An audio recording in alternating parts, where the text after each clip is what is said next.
You're tuning in to the Black Hollywood Live Network, featuring news, interviews, and commentary on all things Black Hollywood.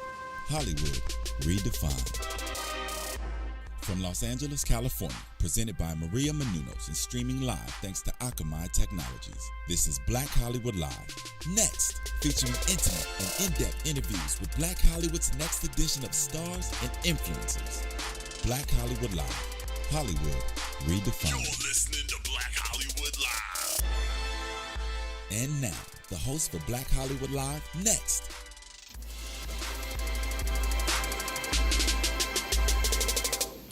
Welcome to Black Hollywood Live's Next, where we keep you posted on what is hot and new in Black Hollywood. I'm your host, Eboni K. Williams, your resident legal scholar, joined by Miss Jessica King, producer at Dish Nation, and our comedic extraordinaire, Mr. Nick Perdue. What's up? So welcome live to the studio this afternoon. We are joined by a young man who is probably on the hottest, I have to say it, the hottest new show for the season. I'm talking about Robert Christopher Riley, ladies and gentlemen. Thank you. Star VH1's Hit the Floor. I appreciate that. Apparently I'm hot and new since I'm on this show. Since you're on. There you go. By definition. I will take it. Please and thank you. Excellent. All right, we're going to get into it, Rob. We know that you are a first-generation American. I am. Yes, and that you raised in Brooklyn, but Yep. Culturally, your background, at least on your mother's side, Trinidadian. Absolutely. Give us some cultural highlights from the island.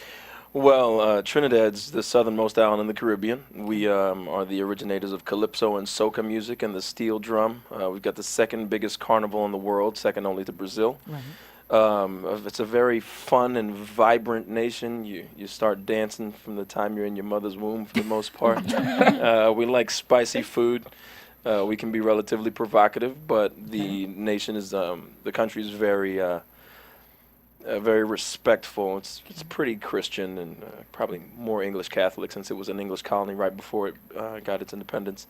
Sure. But it's fun, man. It's definitely different. I embrace the fact that I'm from Trinidad, that I'm from the Caribbean, as opposed to just being from America. It's nice to have a little additional spice. culture, a little spice, Yeah. a little spice. Yes, girl, a little spice. I love it. We Now, like to keep things hot. speaking of the spice, does the spice ever come in handy with your acting? No, I haven't had to delve deep into that yet. It does help because, like I said, I was able to dance before I ever took any type of formal dance training, so that usually surprises people, and they're like, "Wow, that guy can move. He's 6'2" and 200 pounds. I wouldn't think he can move like that." But It's funny. no, it hasn't come into play yet. The only Caribbean thing I've ever auditioned for as a voiceover, I did not get because apparently I wasn't Caribbean enough. So. Well, remains to be seen. You can work on that. Right. I know, right? Right. Cool. Well, you've mentioned in past interviews that you were raised by your mom and your grandma. Yes. And that your dad wasn't really involved in your upbringing. Not at all. So has your single parent upbringing influenced your ideas of your future and raising a family of your own? Oh yeah, I don't have any baby mamas. That's how What it's about the influenced. two outside, though? What about those? Oh no, they just came for the ride. Okay. Yeah. All right. And those aren't my kids either. No, it's because I was raised by just my mother and my grandmother. I've been, I guess, maybe a little bit more careful to make sure that doesn't happen because I don't want to put a child through what I went through. It was great. My mother is super mom. She raised myself and my brothers. My grandmother didn't work. She came over here when she was 70 years old after my mother left my father, and so she supported the four of us by working at the New York Stock Exchange until she retired. And I basically do a lot of what I do to make sure that she's proud. One of the best moments I had was bringing her out here to the last day of filming for me on Hit the Floor. And she got a chance to see what I do for television because she's seen me on Broadway and whatnot. But it was really nice, and a lot of people paid her a lot of compliments. So being raised by just my mother and my grandmother has definitely taught me a certain level of respect for women. And I try to carry myself in no way that would embarrass my mother. Well, we're going to pay her another compliment right now. Robert Riley's mom, you did a fantastic job. See that, Ma? That's for you. Now, let me ask you, Robert, as a son and grandson of immigrants, Yes. okay, I mean, do you feel that there's added pressure, that you really have to succeed in Hollywood since, you're getting these opportunities that you wouldn't have gotten in Trinidad? Well, yeah, I mean, I had to succeed, period. My mother never wanted me to be an actor. She actually was very against it when I first started dabbling with it in college. I went to college. I went to Lehigh University to be an accountant and a football player.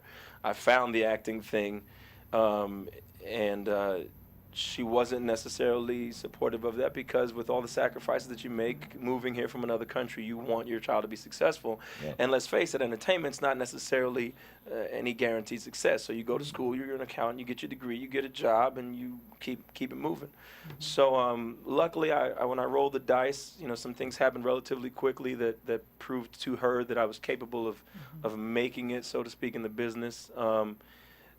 But in short, you're absolutely right. There's definitely a little bit of added pressure because, I feel like the sacrifices that my family made in order for me to be where I am are very, very, very great. And I just got to hold up my end of the bargain.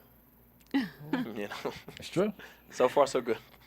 Well, you're from Brooklyn. Yeah, for those who have not noticed, your beautiful hat is on display for the world to know. Oh, really? Right. Caking with Brooklyn. Yeah. Oh, it's okay. There's other important things on the hat. Oh, nice. Oh, there you Hashtag go. hit the floor. Represent. You like that, Nick? I know Well you like played, that. Robert. Thank Well you. played. Thank you very much. I see you.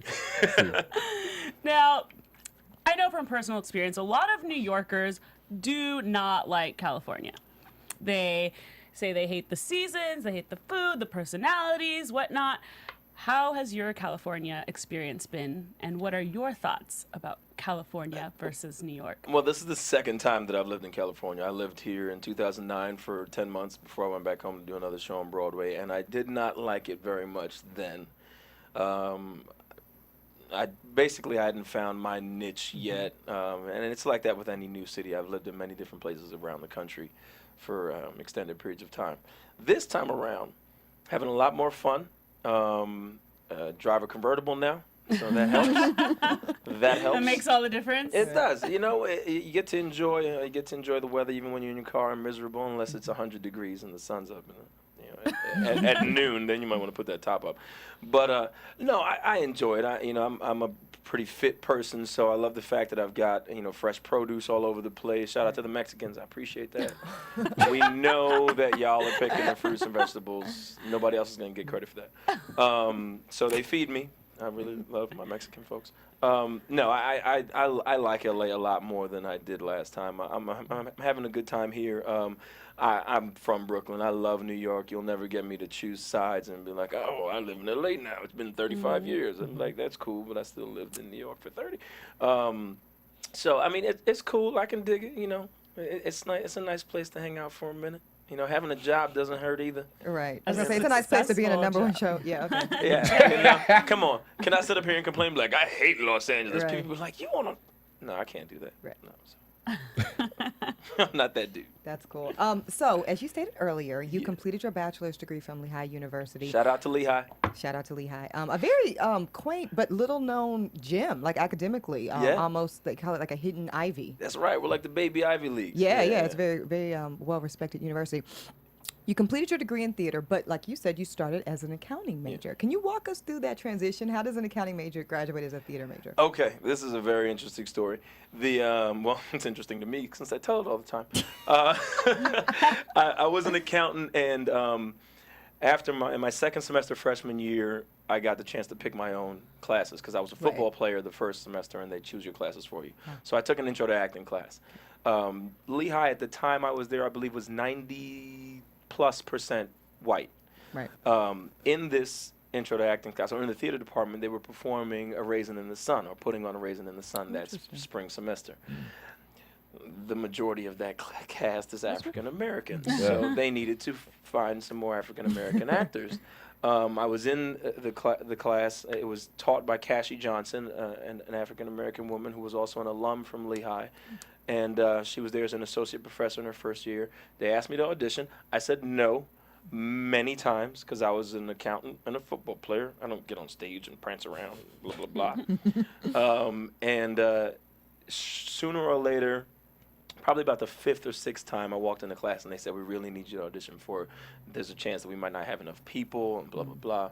So I began to feel a little bit of an obligation. Oh, not a little bit. I felt an obligation to the community there, the minority community at Lehigh, that if I didn't do this thing, if I didn't try, I couldn't complain for the next 4 years about them not doing anything. You know, like, oh, we don't have any black things on campus. It was like, well, we gave you one and you didn't do it. So you know, so I went out and I auditioned for it. I got a call back. Didn't even know what that was, but I went to it, and they asked me to.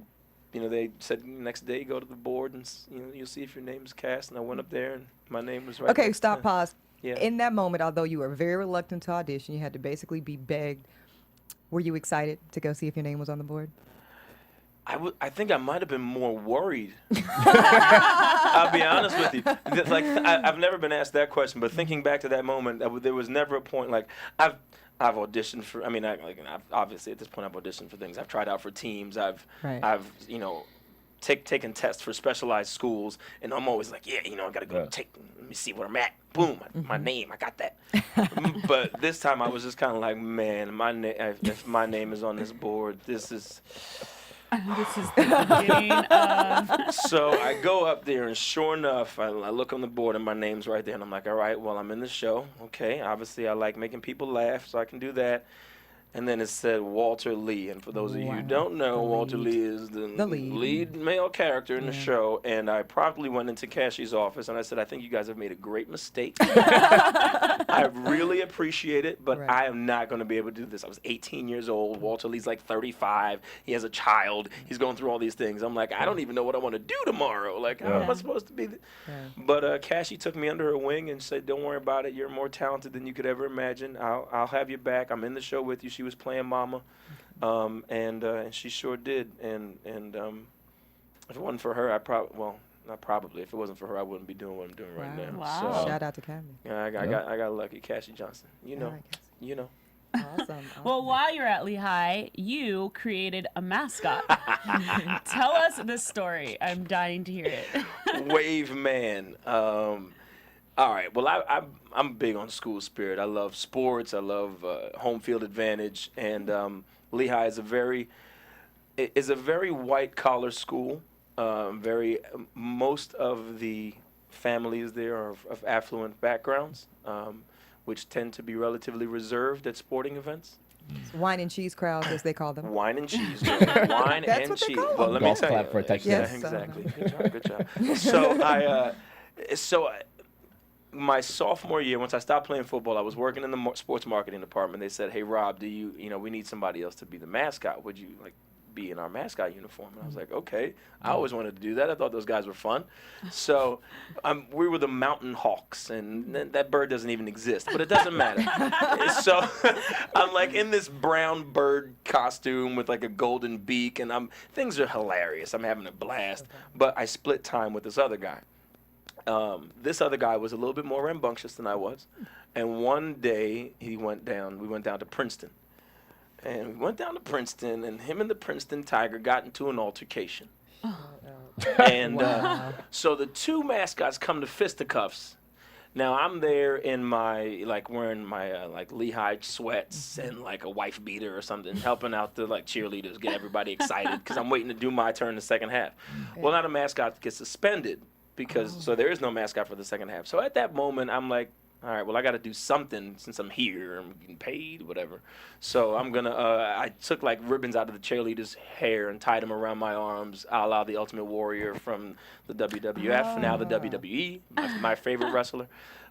So there was a little sign, and the sign said, "Do the wave." You know, the cheerleaders stand up and they have signs. Do the wave, make noise. So you do that so well. Right. That's funny. I am on a show about He needs to be a double girl, I'm telling you. Listen, it right. can happen. Season two. 2. Write me in, Michael Rooney. I will do the choreography. Right. So one thing leads to another. I'm running along the sideline for our little section with this wave sign. They're doing the wave. Fast forward to the next week, we're playing against Columbia, not Columbia, Princeton, Ivy League. Apparently, the mascots talk. So this guy that got into a fight with the Princeton Tiger was suspended for the next game. Right. So it's just me. So I'm chilling in my bird costume. I got like 10-pound feet on, big brown beak. I can barely see. I'm like, you look through the beak, so like it's terrible. The little kid who works, when his parent runs sports marketing, is like, hey, you should fight the Columbia Lion. And I'm like, no. That didn't go well last week.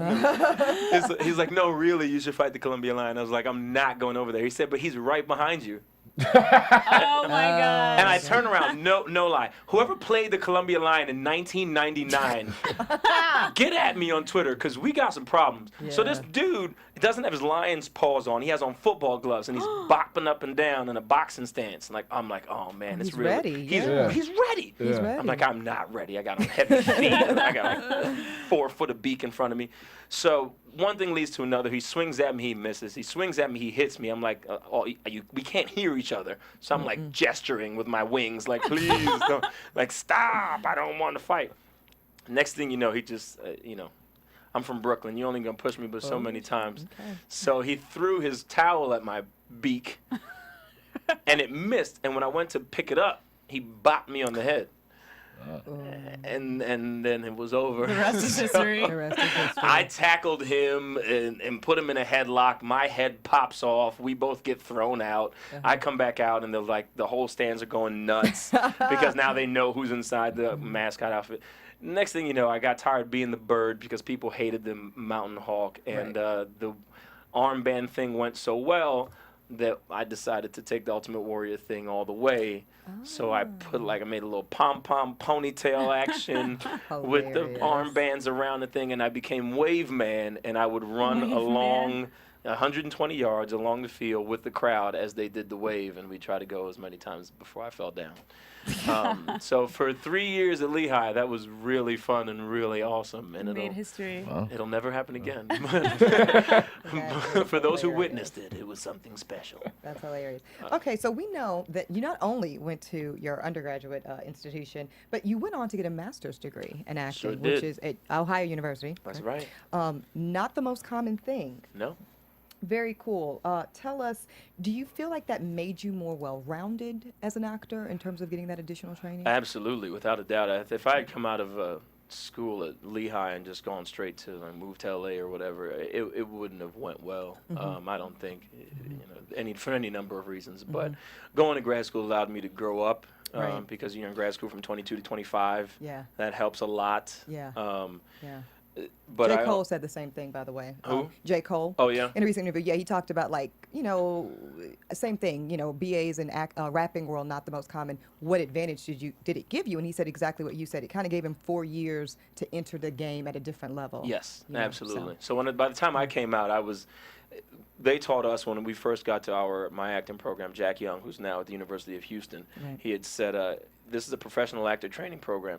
So you're a professional actor from day one, right now. You have to think of yourself like that. And I did. While I was in school, I would do different projects. I shot independent film. I got my SAG card before I got out of grad school by doing a commercial in Cincinnati.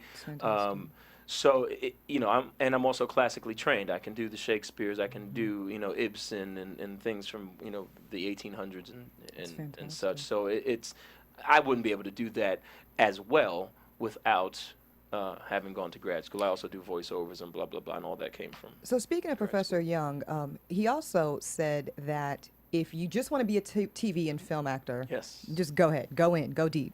But if you want to be full spectrum, as you were describing, broad spectrum actor, stay in this program. Yeah. Now, with that in mind, now that you're on hit television show, episodic, could you do Terrence the way you do Terrence without the training you got at Ohio University? Absolutely not. Got it. No way. So, no.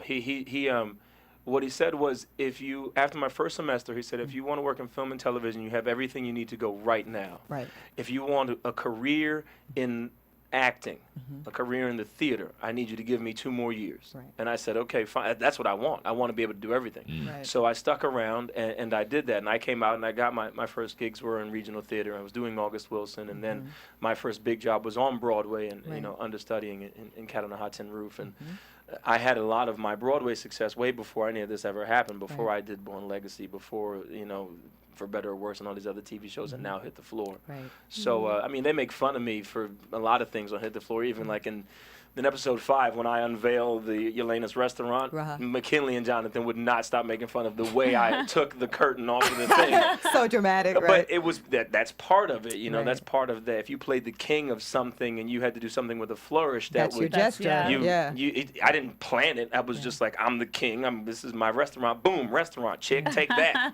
That's what I've been hired. Like, you know what I mean? So I don't know how I would have done that, but I don't think it would have been the same way. I hear what you're saying. It's like you internalize that. Oh yeah. Yeah, that's Oh, awesome. Yeah. Well, with your master's degree, you've also taught acting in the Yes. past. Do you ever think that you would take a break from your acting career and go back to teaching? Not on purpose. That was so real. No. I mean, I love teaching. I love working with children. I love working with anybody. I love teaching acting, period. Like, if we were to do an acting workshop, it would undoubtedly go longer than you plan, because I'm going to find other things to work on and try to tweak this and tweak that. I love it. It's something that I would like to do maybe once things slow down. Like, if I end up being out here forever, then maybe take some type of residency at UCLA or USC and teach a workshop there, a master class, or maybe have one class that I have to deal with. But I'm in it right now. I've gotten the success as a performer since I've left grad school. So the teaching thing has taken a back seat. Having my master's allows me the ability to teach at any university in the country. And now that I have a career behind me, I really can teach at any university in the country, since that's the terminal degree in acting. No, I ain't trying to pick up the old dry erase marker no time soon, girl. Well, how important is it for you to mentor other aspiring actors? I mean, it's incredibly important to me. I don't think that knowledge isn't worth anything unless you can give it to somebody, and you don't learn. There's a pyramid of learning, and I forget exactly how the diagram goes, but I think you retain 93% of what it is that you teach. Yeah. Like, it's like hearing it, reading it, writing it, and then teaching it. And if you teach it, you retain the most amount of it.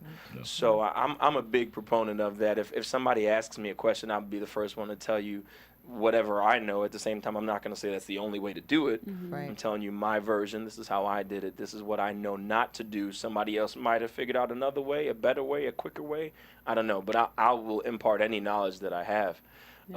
So no, it's vastly important, whether they're somebody in like junior high school or some elementary school kid that's like, I want to be an actor, and I'm like, well, you need to learn how to talk.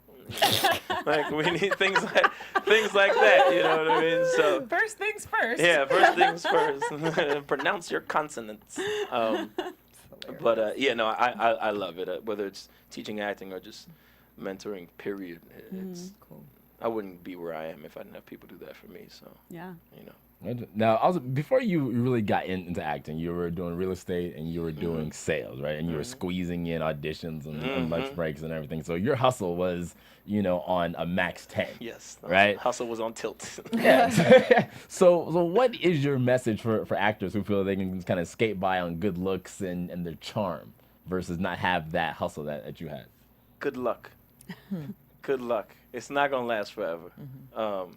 You can be successful in entertainment without being good at anything nowadays. So there is that, especially with the advent of reality television and so on and so forth. Yeah. So if you want to do that, that's fine. You're entitled to that. There are a lot of people whose careers are built on the way they look. And for many of us, I don't think there's an actor in there who doesn't get their role based on how they look. That how they look doesn't necessarily mean they're smoking hot or whatever. They could be the round pudgy character or the nerdy character or the skinny girl or whatever it is. So, I mean, more power to you, but at the same time, it's about what stories you want to tell. And if someone gives you a story that they want to have told and you want to help them tell it, then you better be able to do so. Otherwise, people are inevitably going to stop giving you that responsibility. That's what James LaRosa and all of the folks that wrote our show did, as far as I was concerned. They entrusted me with a story that they wrote and my ability to tell it to other people. Yeah. So I said, okay, well, I have the tools to do this. I'm going to do this to the best of my ability. Thankfully, you know, we're going to get a chance to do that for a second season. So apparently it's going well. A lot of people like the way we tell these stories and the stories themselves. But for folks that are just trying to get by on just that, you know, that cute factor, a little bit of cute and charisma. A lot of people move to Hollywood because they're cute and charismatic. Right. And then 10 years later, they're talking about how hard it is to be an actor. Well, what did you do that gave you any idea or any thought that you could do this? Yeah. Aside from going, oh, that looks like fun.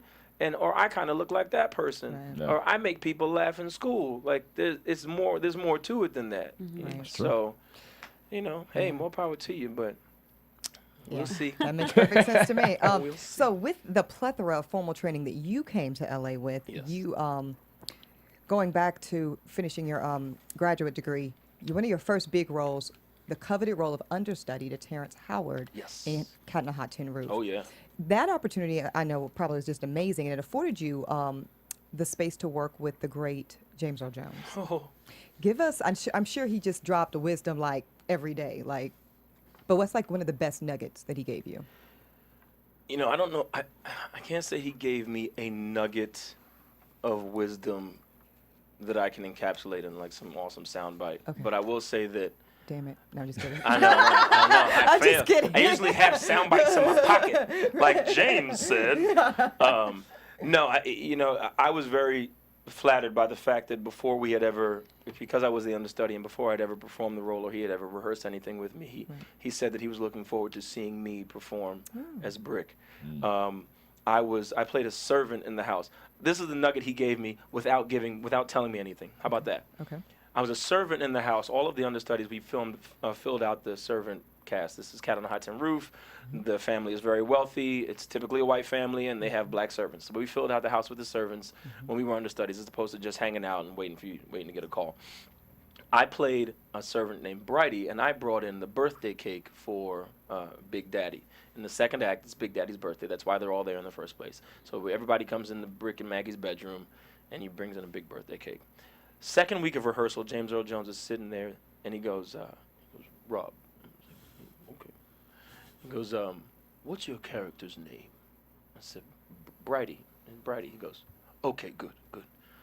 I just, I think Big Daddy's a man of the earth. I feel like he would, he knows all of the people that work in his house. So I just wanted to know your character's name. I said, okay, great. From that day forward, every rehearsal, every performance, when I walked in with that birthday cake and I sat it down in front of him, he would go, Brighty. No one would hear it. We were mic'd. No one could hear him say that. But the fact that he did that showed how intricately invested in this performance that he was. This is not a line. This is not a response to someone's line. This is when everything else is going around in the show. This man is saluting his servant that brought out his birthday cake, who he's known for X amount of years because he hired him and they've been through this and blah, blah, blah, blah, blah. Yeah. Brighty. So you couple that with the fact that this 77-year-old man was the first person off book out of everybody. I was second. He was the first person off book. Those are the things that I picked up. That work ethic that a lot of people say, theater actors have this incredible work ethic. Well, he's one of them, and he does. So if I can be him when I'm 77, turn up. I'll take that. Let's turn up for James Earl. Absolutely. For real. For real. Yeah.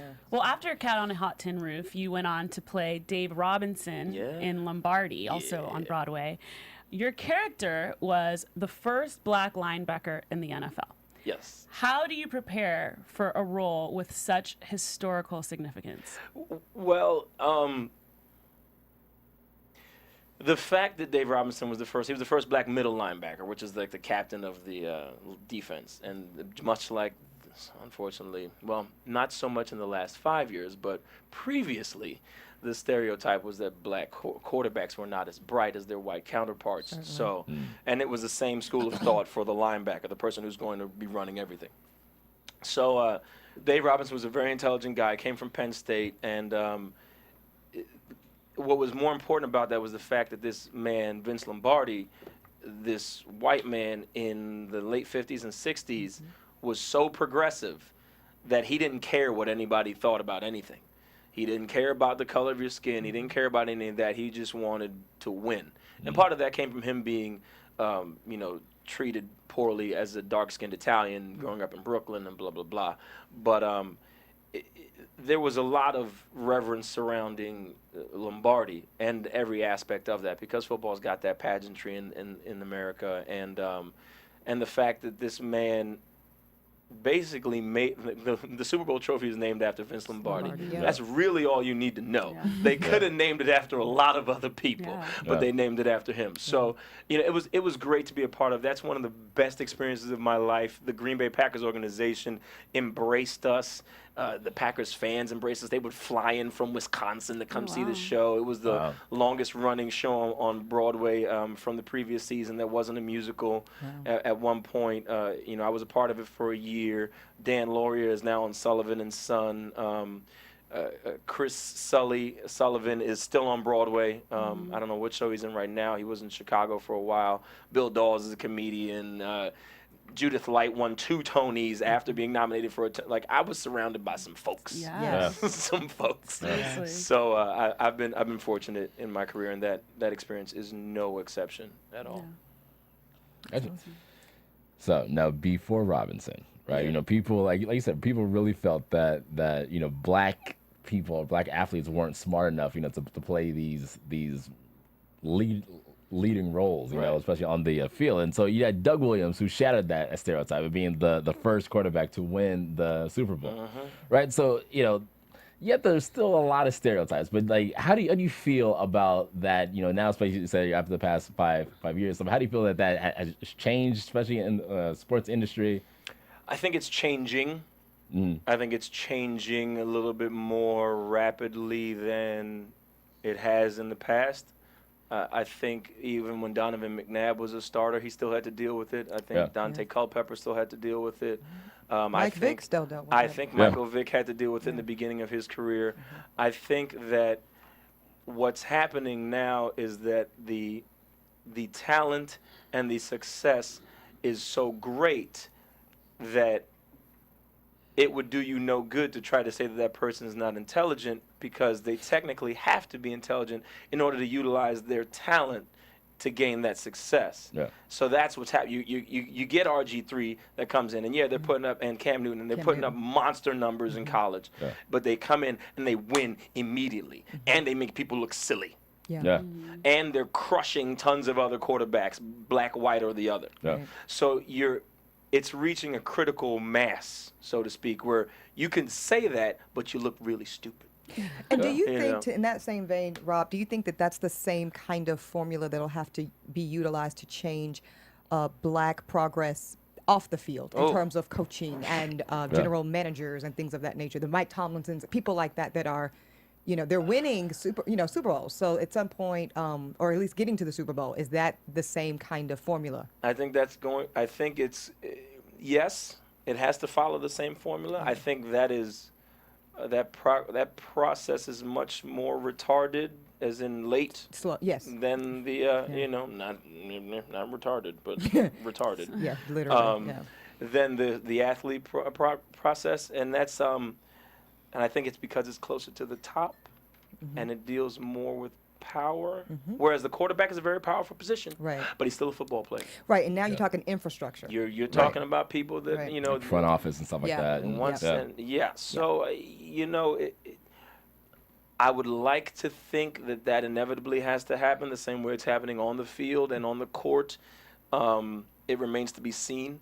I think the push against that will undoubtedly be greater than it was for the athletes, because even though the coaches are, nowadays everybody's got a bigger spotlight on them because of social media and so on and so forth. But I still think the coaches take somewhat of a back seat to the players, so that problem can also sit in the back seat. You know what I mean? They can keep it there because it's like, oh, the coach is in black. Look at that dunk. Oh my God. Wow, touchdown. No, it doesn't matter that the GMs are all white. It doesn't matter. You know what I mean? It's almost distracts, in a way, not in a negative way necessarily, but it serves to distract from that issue. Absolutely. Yeah. Smoke and mirrors, baby. I see you. Well, on a brighter note, congratulations on season 2. Turn for up! Hit the Floor. Season 2. Absolutely. So How did you exciting. feel when you got the announcement? And Oh, were you guys girl. nervous going into that? Well, of course, anybody who says they weren't nervous is completely full of something. No, my best friend had happened to come out to visit for his birthday this weekend, and we were running around, and I was actually in Banana Republic buying some ties that were on sale. Yes. And and I got a call from James, and he told me, that we got picked up for season 2, and I it got to the point where my buddy was like, "You need to sit down. Like, you don't even know what you're doing." I was talking to him. I was like trying to send an email to. I had just met with a publicist. I was trying to do that, and like my knees were weak. So I inevitably had to, and it happened a couple times that day. I had to sit down, but it was. I mean, season 1's great. Everybody. A lot of shows have a season 1. Not a lot of shows get a season 2.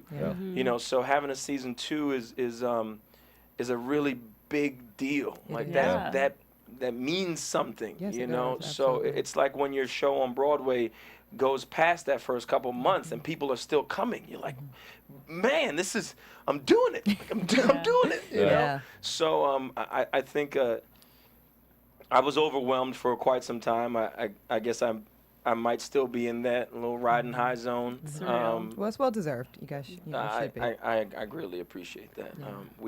We're a good team, so I'm glad we get to play for another season. There you go. Well, you have a very strong athletic background, as we've discussed. Yeah. You starred in an athletic-themed play. You now star as an athlete on a hit TV show. Everyone, you know the saying, art imitates life. Would you say that this applies to you? I think the fact that I'm still shaped like an athlete helps. Yes. That's helped. My first Law and Order role was a professional football player on Law and Order: Criminal Intent. I was accused of a crime, but I didn't commit it. Thankfully. I think that I also understand the attitude of an athlete. I've never really lost that. Because I came up in team sports or in football. I played football from the time I was 11 until my freshman year in college.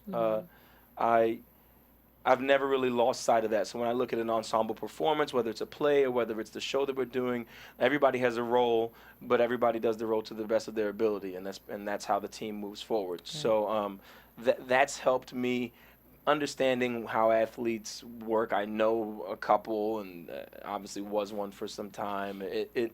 I think that's helped, but it's really got more to do with the fact that I'm shaped like an athlete.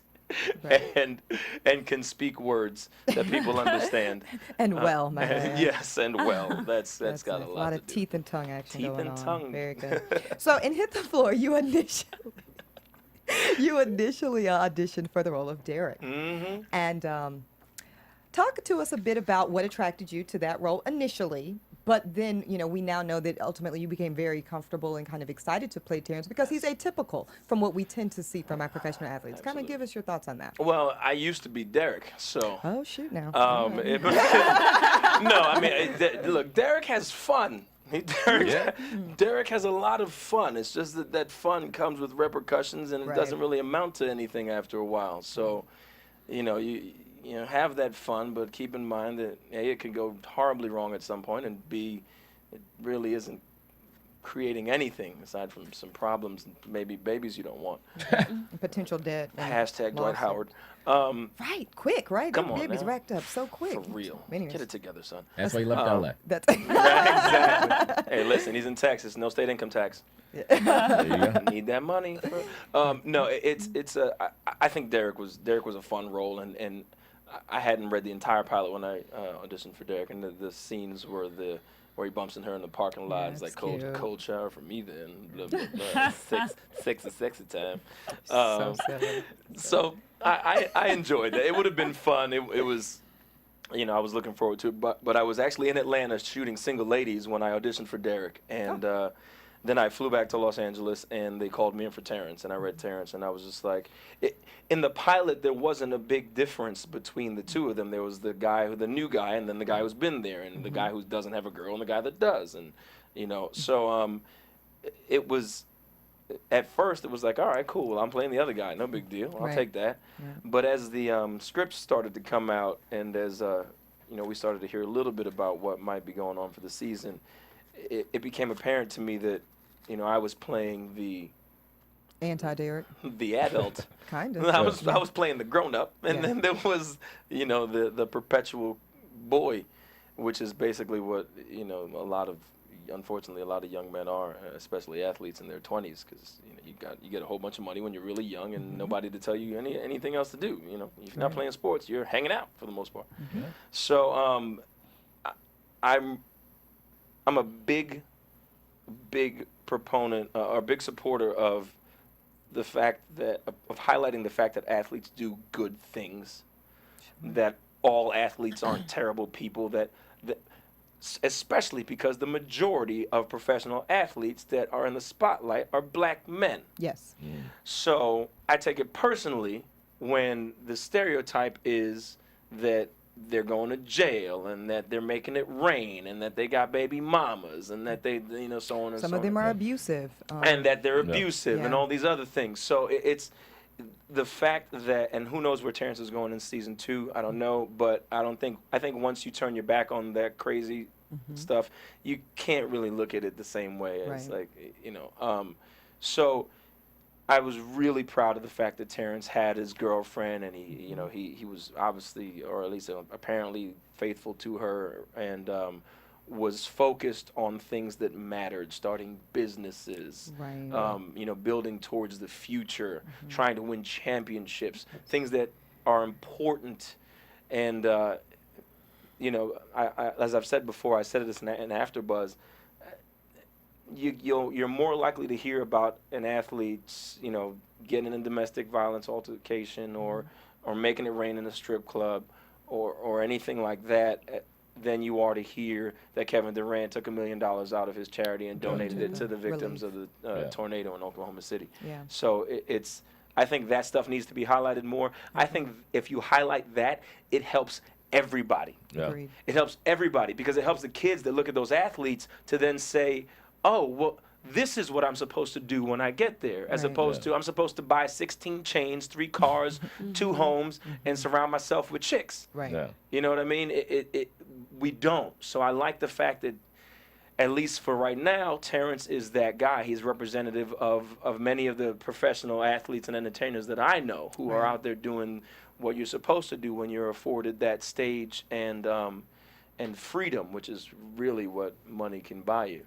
So. Yeah, we love that too. And as you said, very, very underrepresented in fictional media, but also, real life media for sure. But are you still having fun with Terrence? I mean, even though, yeah. I'm having all kinds of fun. Good. Well, yeah, I mean, look, it's fun to buy your lady a restaurant. I'd buy my lady a restaurant if I could. Are you kidding me? Yeah. I'm like, oh, you're so mad. Blah, blah, blah. Yeah, wait till tomorrow. Oh, I'll be there tomorrow. Yeah, boom, restaurant, take that. You know what I mean? Like, hashtag winning. Like, you know what I mean? Like, I'm good. Yeah. I love it. It's we're in, we got episode 9 and 10 coming up, so things are getting a little sticky. Hopefully more basketball playing on screen. Season 2, baby. Season 2. Okay. Season 2.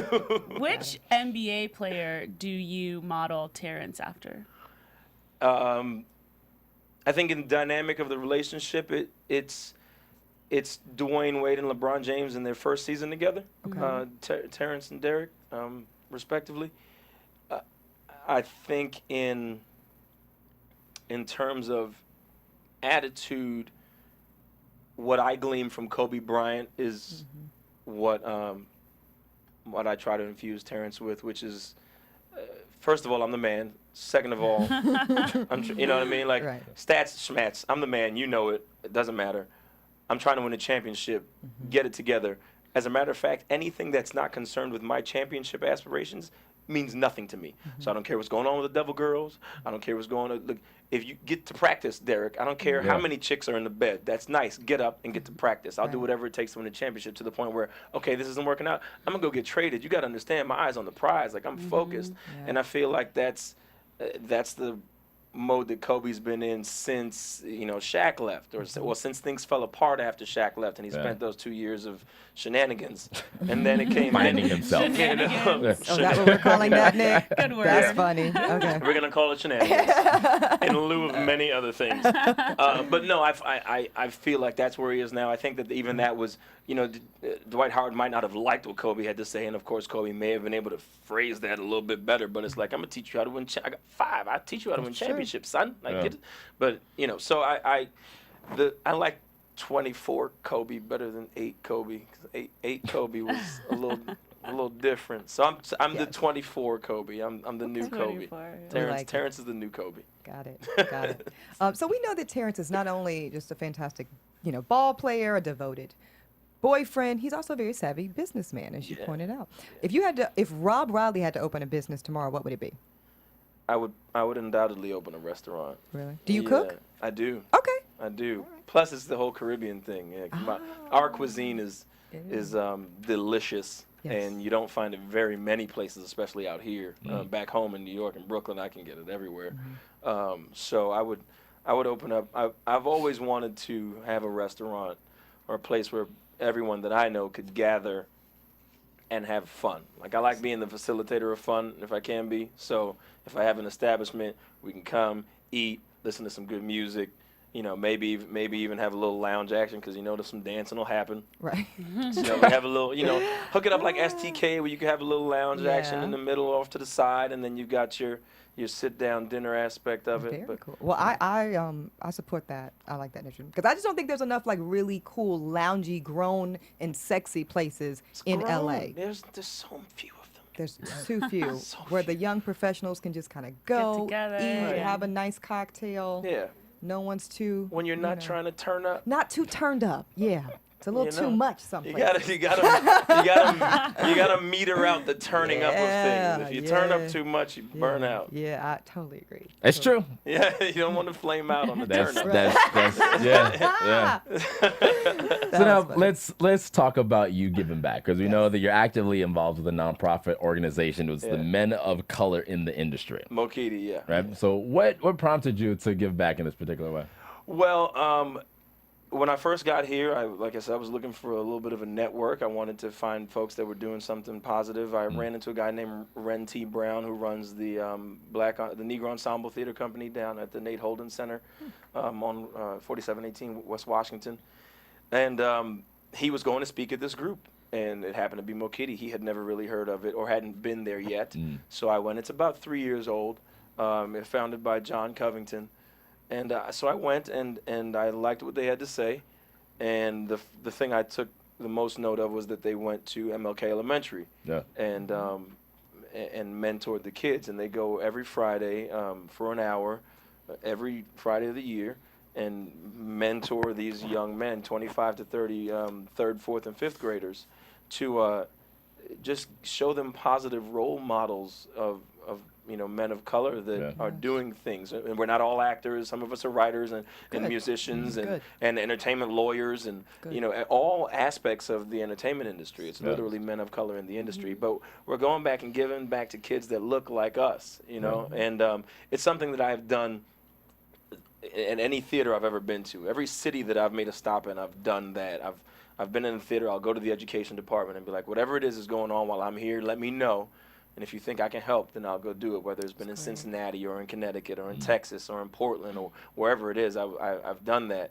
And in Baltimore. And I got my start at Lehigh with Jenny Gilrain and Mark McKenna at who were at the Touchstone Theater at that point. We did a Building Bridges program where we went to into the schools in the Lehigh Valley and dealt with at-risk youth and taught them interpersonal communication through theater games. So these are the kids that are on their way out. This is their last stop before they get kicked out of school altogether. Wow. And some of them are on medication. Some of them just have behavioral problems, and teaching them how to interact with one another. And there was a game called Agree to Disagree, which sounds like something we say all the time, like let's agree to disagree. But little kids need to know how to do that. Right. You need to know how to do that so that you don't get into a fight, so that you can understand I have my point of view, you have your point of view, you're in the middle, and we all get to say what we have to say, and then it's over. That's so funny you say that, Rob, because it's so simplistic when you explain pointed like that, but I can't even imagine the difference we would see in the way, the behavior of students if something like that was implemented in curriculum. Well, I mean, you. Right? You're- I mean, you're just like absolutely think right. about that. I mean, how many less suspensions there would be? How many less school fights there would be? Wow. The problem is it doesn't happen until you It's get almost you get too late. Yeah, you get those Yeah. crisis counselors. Yeah. You know, that happens after the fight, and then you have to go sit down with somebody, and they're going to talk about it. Well, if you had, the prevention's always better than the cure. Right. So if you get in there early and you can teach them, then that helps. So that's what, in all of the programs that I had been in around the country, I was going in after there was a problem. Granted, we're in the worst school in the LA Unified School District, but we're getting in there before there's too much of a problem. These kids are 3rd, 4th, and 5th grade. So I can tell you, first of all, you can get as angry as you want with me, little 3rd grader. You understand nothing's going down. And I'm usually the enforcer there because I'm one of the bigger dudes and I have a very loud voice and I don't take crap from anybody, especially a little child. And I'm that person, but they also understand that if you do that from a place of wanting their best interest, little kids get that immediately. Yeah. You can be as hard on them as you want. If they know that you're doing that because you care, they're all for it. They are all for it. So Mokiti's and their mentoring program at MLK Elementary, Principal Bell is the principal over there. Sometimes we'll take them on field trips, but a lot of it is just spending that hour a week and them looking forward to us coming there. And, some of them don't have the best family structures. Many of them are growing up without fathers. So to have an adult male show up and care about how they do in school and care about them not getting in trouble and care about them being there on time and care that their grades went up from one week to the next like that. There's this one kid, little Jason. It was one day, it's the very beginning of the school year last year, he told me he wasn't good at math. And I'm like, well, how could you not be good at math? You're in 3rd grade. That doesn't even make sense. Like, you have to, let's figure out why you're not good at math. He goes, okay, well, I said, can you count? Yeah, I can count. I said, well, math is important, man. How are you going to know how to get your change from the store when you buy your chips or your ice cream or whatever? He was like, well, I said, so do you buy stuff? Yeah, well, then you can count. Well, okay, well, how many quarters are in $1? 4. Okay, well then how many dimes what does it take to get to a quarter? Well, 2 dimes and a nickel. Okay, so how many dimes are in $1? Well, there are 10. And we go through all of this stuff, and by the end of it, he can tell me it takes 20 dimes, and 10 nickels to make 250, and I need that to go to the ice cream store to get that thing. The next week, the kid comes back and he's like, Mr. Rob. I'm like, what's up, Jay? What's up? He's like, I got a 13 on my quiz, and I'm like, I'm thinking, 13. 13. What was your grade last week? 13%. Jeez. He's like, but it's up from a 7. So it's He's so silly. But it was 13 out of 13. That's good. Wow. So the kid, I mean, he literally needed, it was just a connecting of the dots. I didn't teach him anything. Right. Yeah. I didn't teach him how to count. He knew how to count. He knew how to count to 10, which meant he knew to get from 10 to a $1, which means you can count tens into 100 and to 1,000, which is $10, and so on and so forth. So just little things like that. Like somebody's got to do that for every Yeah, definitely. kid. And if you can help doing that and you don't, well then you're kind of a Shame on shitty you. person. I agree. Shame on you. Lazy and selfish. Well, in the wake of the Trayvon Martin case, Ooh, let's go. many felt that Trayvon was profiled and ultimately killed because he was seen as suspicious. Tell us what it feels like for you living as a black man in this type of climate. Where just your pure blackness in and of itself is almost suspicious by definition. What is that like? I grew up in Flatbush, Brooklyn, New York, so it's something I'm very accustomed to. Although where I was in Brooklyn, it was interesting because the white people would cross the street when they saw me, whereas down south back in the day was the other way around. Oh, we would cross the street when Right, we saw them you saw a group of white people, you might need to be on your P's and Q's, whereas in my neighborhood it was flip-flop, so we would walk around like, it's that get off my block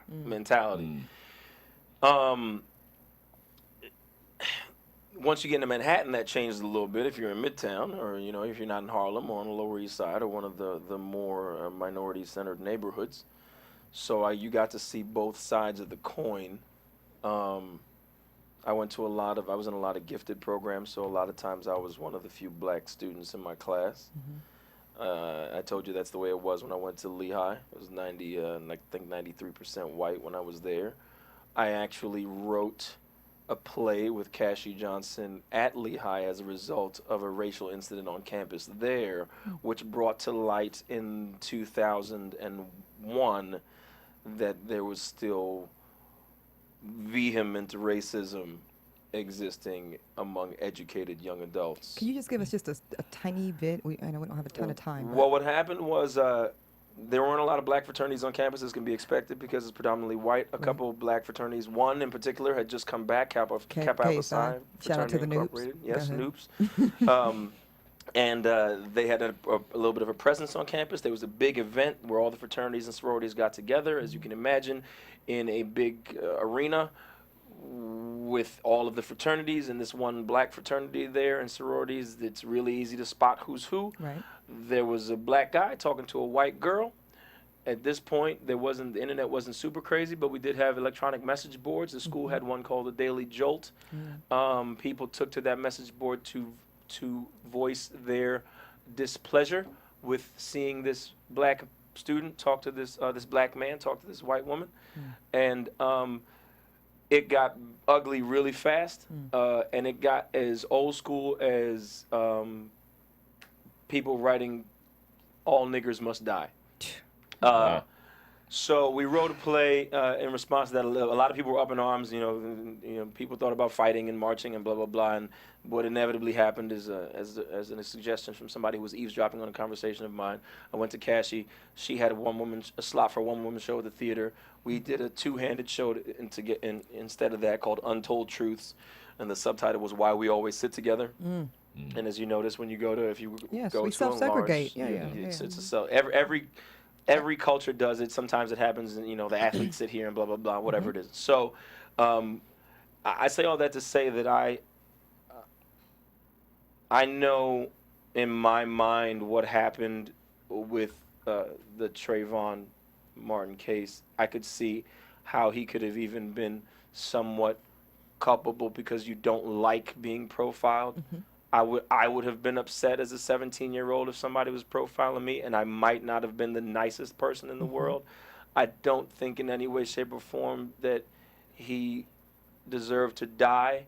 Right. I think that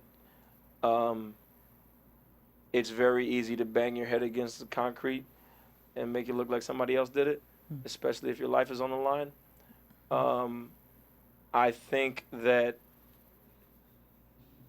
the prosecution lost the case because an overwhelming majority of decision makers in America still have old ideals. I think that the general population is moving in the right direction, and I will call it the right direction without any equivocation, towards equality and peace and harmony. But there are still people that are in very powerful positions that make it difficult for this shift to happen as quickly and fully as we would like to. So until those people die, Right. which is inevitably what will probably have to happen, the old guard will have to go away, and then there will be less people that have been taught that in the new guard, and then progressively less and progressively less. So basically just kind of breed out the hate. That's the only thing I think I can hope for, because you can only teach but so much. They say a man's teacher arrives precisely at the moment at which he is ready to learn. So you can talk to somebody till you're blue in the face. Right. If they're not willing to listen or ready to learn, it doesn't matter. So if I'm racist, you can tell me all the facts that would mean that I shouldn't be racist. If I want to be racist, I'm going to be racist. Yeah. Right. And same thing with homophobic, Right. same thing with sexist. You can get all the facts in the world that make you look ridiculous. Right. If you're not ready to turn the page, then you're not. And some of those people are holding on to ideals where they feel like their whole world would crumble if they were to give those up. Yeah. You know, Yeah. if your whole life is based in the church, and then somebody tells you that what the church said is not necessarily correct, you might be like, well, I can't give that up because I need to hold on. Like the church is all I know. Shakes your Yeah. foundation. Yeah. Exactly. And who wants a shaky foundation? Yeah. So. Well, that is fantastic. That's a fantastic response. I think it says a lot. It's a lot of layers in there, and I agree with you that when people just are intrinsically feeling that people are devalued, which is what I think a lot of what's going on with this whole notion of blackness equating to be suspicion. It's just a devaluing of life for a particular segment of people, particularly black men. And Nick, if you want to speak to this, please do. I agree with you. I don't know how to decode that, so to speak. You know, how do you deprogram that type of ridiculous, unfounded thinking? Because like you said, we can have all the conversations about how ridiculous, how unwarranted, how unfounded, how factually you have nothing to support it. But when there's a segment of people that just intrinsically believe it. I mean, what I think it is probably, I think that as a black man or in the black community, what we need to do first is we need to hold ourselves to a higher standard. I agree Agreed. completely. You know? And because what it is too is like people see us how we see ourselves. And so since, you know, like there's black on black crime here, Chicago, this and that, you know what I mean? So like, so they already feel that our value isn't as high as their value. And because we don't put our value as high as their value. True. You know what I mean? So like as a people to come together, like we have to be like, okay, like, you know, we are not equal, but better. You know what I mean? Like we're, Yeah. and not even essentially better, but we're like, No, I'm with you. it's all the same playing field. Like I bleed just like how you bleed, you know what I Yeah, mean? And so like yeah. at the end of the day, until people, you know, until the other cultures, I'll say, Right. can see us, you know, how we should really see ourselves, Right. then And- it's yeah. not going to It's not gonna change. change. Now, at Yeah. the same time, that perception has been systematically implemented, so that it's been bred from one generation to the next Right. from Yeah. a long time ago. Yeah. That the value isn't there. Yeah. So the way I bust that stereotype is by opening my mouth, because you can say whatever you want. I'm from Flatbush, Brooklyn. I am black. I am Caribbean. I was raised in a single-parent household. I kicked crack vials off of a courtyard and shot basketballs at a milk crate that was nailed up, that was tacked to a boarded-up window when I was a kid. Like I took public transportation to school. Like I went to public schools.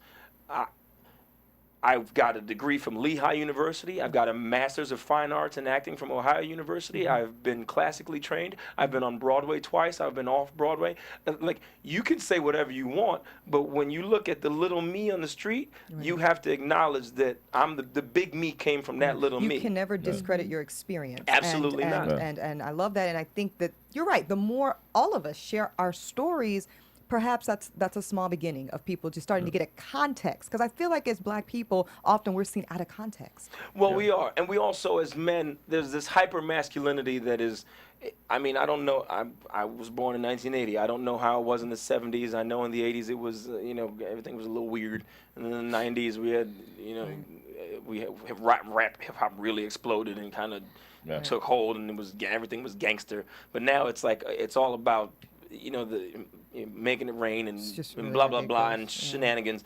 It's, if we were to understand that is entertainment. It's like when I was a little kid, my grandmother used to tell me that the people that were wrestling on the television, though, that's make-believe. Fake. Yeah. If you did that to your brother, he's gonna die. Like, you're gonna hurt your brother. You guys can't do that. That's not real. But see, the problem though, Rob, is that too few black children have someone to distinguish that for them. Exactly. And put that, because I can listen as an educated, you know, I have a JD, I practiced law for 8 years, all this stuff. I can listen to 2 Chainz ridiculousness, All or day. somebody talking about popping a Molly, Yeah. and know, oh, that's illegal to so- slip a narcotic into someone's drink Oh my and God. then gang rape them You don't- against their force. You don't even know. But right. But everyone doesn't have that context, and, Yeah. and unfortunately, it's under my belief that the cost is too high. I agree. That we have been irresponsible I agree. as a community in the way that we distribute that type of music and imagery. And for me, it's time to cut it out. I think people, what has to happen is the artist has to say, they have to come out and say, I was kidding. Like, But they're not. But some Yeah. of them aren't kidding. When you got what's your boy? This Instagramming My boy. Scissor. I know Yeah. you know what I'm talking about. who, Lil Wayne? Your Probably. Wayne, and then the other ridiculous one. You got Drake, y'all. Drake, all but, them, yeah. yeah, so I don't know. But Take your anyways, pick. we'll be here all day. But maybe we can Yeah. reconvene as the Black Summit Council. Listen, All right. y'all you need that, BET. Yeah, y'all you do. need that. Yeah, you do. Seriously. For real. Yeah. So, Yes. Moving on. what is some real quick?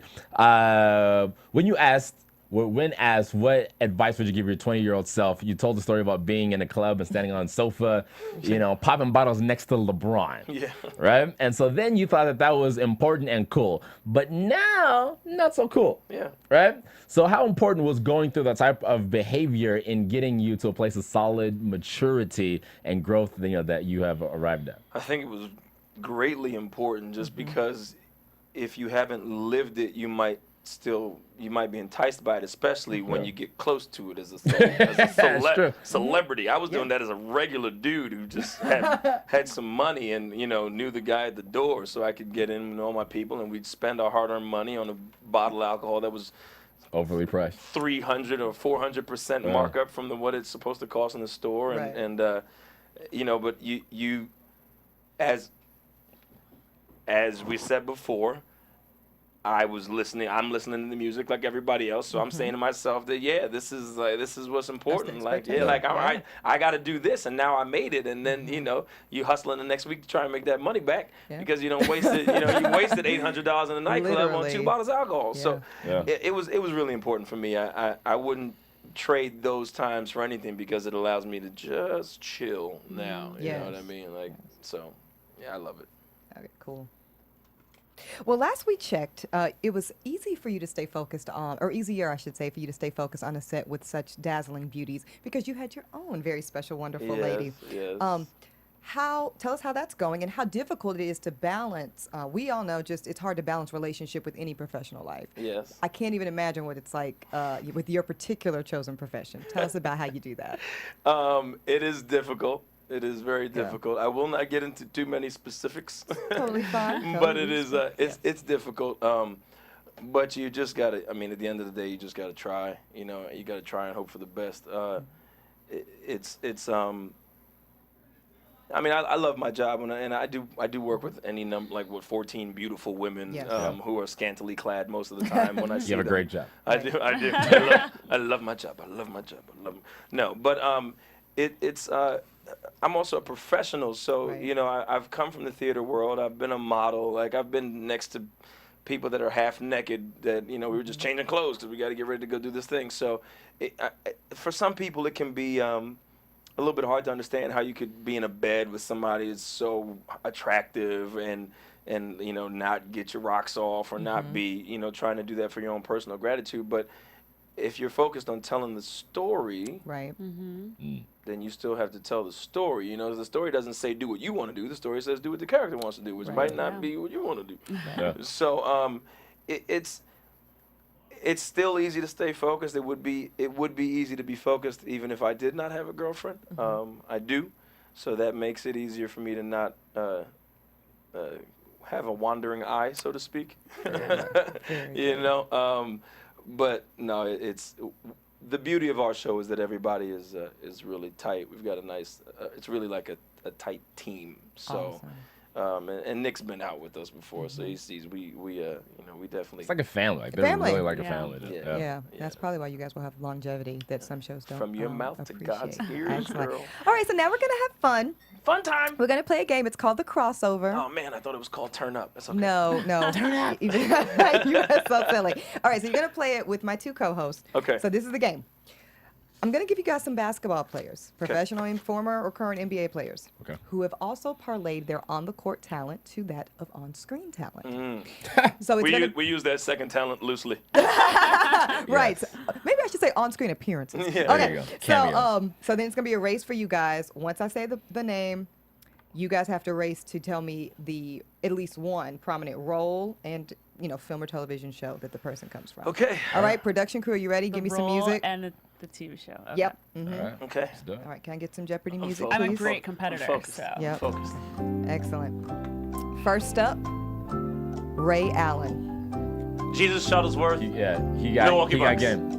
Oh, he got game. You kind of beat him, though. Yeah. You did say the character name. Jesus Shuttlesworth. All right, so we got one for Rob. Next up, Michael Jordan. Space Jam, Chicago Bulls. Dang. Get it together. Dang, okay, all right. So I'm going to take several different answers for this next one because he's done a lot. Okay. Rick Fox. Hit the floor.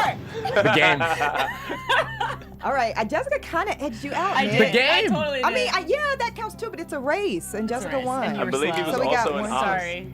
He's been like in everything. It's amazing. Yeah. He's really He's talented. playing jailhouse basketball on Oz. He was in Oz. I remember that. Shout out to Adabici. Yeah. Okay, Kareem Abdul-Jabbar. Lakers and wasn't it House of what is it? House of Death? Game of Death? Game of Death. Yes, that's Yeah, it's a martial I forgot arts about film. that. Yeah, he hardly was the anybody knows giant at that. the top, Yeah. Bruce Lee. Yeah. I have a That's jacket good. from that movie. That's good. All right. We got two more. Shaquille O'Neal. Kazam. Yeah, Nick got that. There you go. Easy. Got it. I have to get one. Yeah. Yeah, Easy. Nick's on the board. All There you right, go. all right. Last but not least, Dennis Rodman. Double trouble, double take, double dragon. Almost. Double. No. It's You dragon. can't say It's something. 20 It's different things. it's You already got it Bulls. wrong. He was on I'm the still Bulls. He was accepting. on. Double. Carmen Electra. Oh man.